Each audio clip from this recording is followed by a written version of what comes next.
All right, our guest on this segment is Dr. Kevin Woller, who is actually, we just have to make you part of the staff. Ah, sounds great to me. I love being here. He's here to talk about SHIELD. What is SHIELD again? Let's go over that. Okay, it's a very long name, which is why I go with SHIELD, the Society for Higher Education Interdisciplinary Learning and Discovery. And what do it mean? The only reason that I created this nonprofit organization back in October of 2017 was to put on an affordable conference. In the state of Oklahoma, what I found was that for memberships to, societies, academic societies, it was at least $45, $55. For the conferences, it was at least, $75 or so dollars. So we were ranging from $100 to $500 to present at a conference. Now, for us, for academics, we have to excel in teaching and scholarly activity and service. Teaching, that's easy. That's what we do. That's our job. Service, as long as you want to do it, that's easy too. But to present at conferences, great example, I'm presenting in 2 weeks at the American Association of Behavioral Social Sciences Conference in Las Vegas, and I had to write a grant for $2,000 to afford, airfare, hotel, the food, everything else. And so for my conference, what I've made it was very affordable, $25 for professionals like myself, $15 for students, and I got a grant for Rogers State University students, so they get to go for free. That's really very nice. Thank you. Very nice. Yeah. When you say present, what do you mean? Well, it's an academic conference, but it's interdisciplinary. It's the only one in the state, which means my field, psychology, they can present, but sociologists can present, biologists can present. Nurses, we have a person presenting on Ambien, which is going to be a really interesting one. We have somebody who's going to do a presentation on esports, which is competitive online gaming. Very excited about that, especially since we have a new degree, a new minor and a new degree, which is going to start in the fall right here at RSU.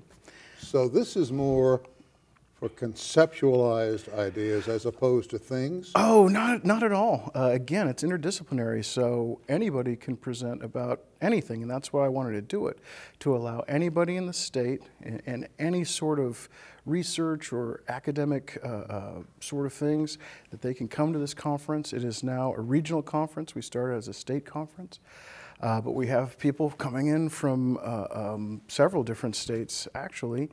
And so it's just a gathering place of intellectuals or people who just want to get their ideas out. We have all sorts we have posters, we have presentations like you would see in a classroom, we have workshops. It's really exciting. And what I like about it is I usually go to conferences, present at conferences that are psychological. This one, I get to see a history presentation, this esports presentation, a medical one on Ambien, the nurses. It's great. It's just really exciting to see all these different ideas and ways of looking at things.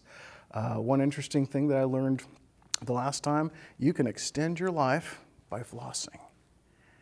What? Flossing. Yeah, think about it. What's between your teeth, right? Yeah. Bacteria, a bunch of gross stuff, right? So if you floss and get it out of your mouth, that doesn't have to go inside your body. And because it's not inside your body's not fighting against it, it'll extend your life 2 to 3 years. Amazing. So the healthier your teeth, the healthier... And there you go. And getting rid of, the bacteria, Yeah, all sure. the food, whatever gets stuck in between there, you get it out, your body doesn't have to fight it, and wow. So Who then knew? you helped the person develop this idea to No, a point... this was my idea. Oh, that's yours? The flossing one? Oh, no, that's, she's my dentist. I convinced her to come, yeah, she's great. She's All great. right, I'm trying to get my hat on this one. Okay, Let's say I come to you with a widget, okay. and I've got it in my hand, and I said, I think this will work. After I present that, then what happens? Well, it's not exactly, see, that would be more of a business idea. We're Okay. more research. Now, you could demonstrate research about how your widget is better than the current widget. And so here's your idea about, building a better widget, better mousetrap sort of thing. So that's Because see, I research. just read a very interesting article in, I think it was Time magazine or the Smithsonian magazine, I'm not sure. I'm got publications locked up here. Yeah, me too. About what they've discovered about bees. Okay. On the one hand, bees are dumb as a post. Okay. They will fly into an environment that'll kill them. And we've seen the loss, major loss of honeybees in this country over the last 10 years to such an extent that the price of honey is on the increase because of a shortage of bees. Interesting. On the other side of that coin, they've discovered that bees can solve simple math problems. Really? How interesting. Now, give that some thought. If we have primates that are intelligent enough, and I'll use that, don't laugh, phrase loosely, to develop their own type of tools to exist in the jungle, and we've got bees that are smart enough to solve basic math, what are we missing here?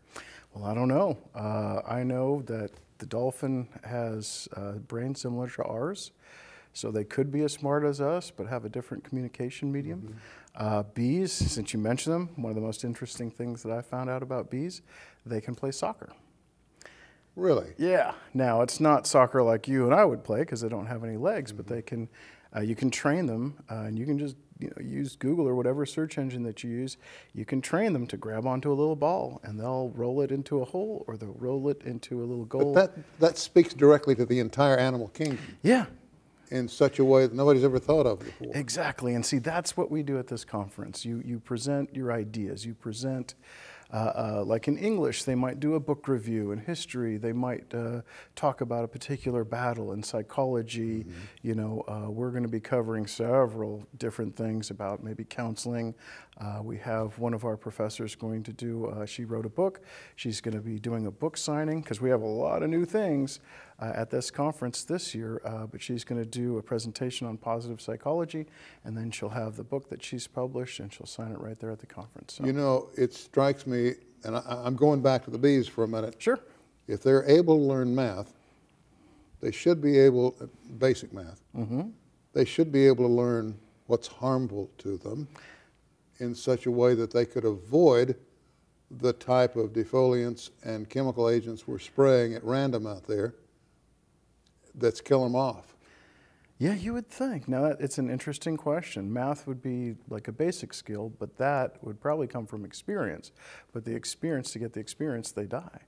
So they'd have to communicate to one another. How do you instill that? I'm not sure. What an interesting problem. I know. See, now that would be a great topic to present at this conference, how they communicate. And if I remember correctly, it's been a long time since I've had a class on anything like this, but I think they do movements to communicate with one another. And so if they can communicate, this is a bad zone, then they could probably. My only experience with bees is I learned that they can speak. You hear, "Get him," when you get too close to their nest. Get him. And here they come in a swarm. I think I've heard that before. If they could form, elephants have it. Yes. They have a warning system through their feet, of all things. Of course. But bees, wow. Yeah. Yeah. Well, and that's it. So we had a presentation last year on bats by my dean, Keith Martin. And it was really interesting about the migratory patterns and around. Is he the one they refer to as Batman? I think so. Yeah, we have one on campus because he's a very intelligent man. He is. Anything you want to know about bats, he can tell you. He's the man. Have you seen Shield grow since you started it? I sure have. We've only had the one conference, and so this year is our second year. In this year, we're going to have 2 book signings. We're going to have a silent auction. We are going to have, right now I have 3 book vendors, so the people who sell us the textbooks, but other books as well, they're going to have tables at the conference. And so we're really getting to be more of a everyday conference. We've expanded past RSU's students, so we're getting students from NSU and TU presenting, because again, it's such an affordable thing. You know, this is exciting stuff. It because is. I It was is. here when you started this. I know, it's great. I want to watch this puppy grow. I hope so. Thank you for coming in. Of course, And stay anytime. in touch, and good luck, and tell your wife I said happy Valentine's Day. I will. I think, you're going to take her out and buy her a hamburger, right? I'm going to do something like that. I'll see you next trip. Okay. That's all the time we have for this edition of Perspectives. Thank you for joining us, and we'll see you next time.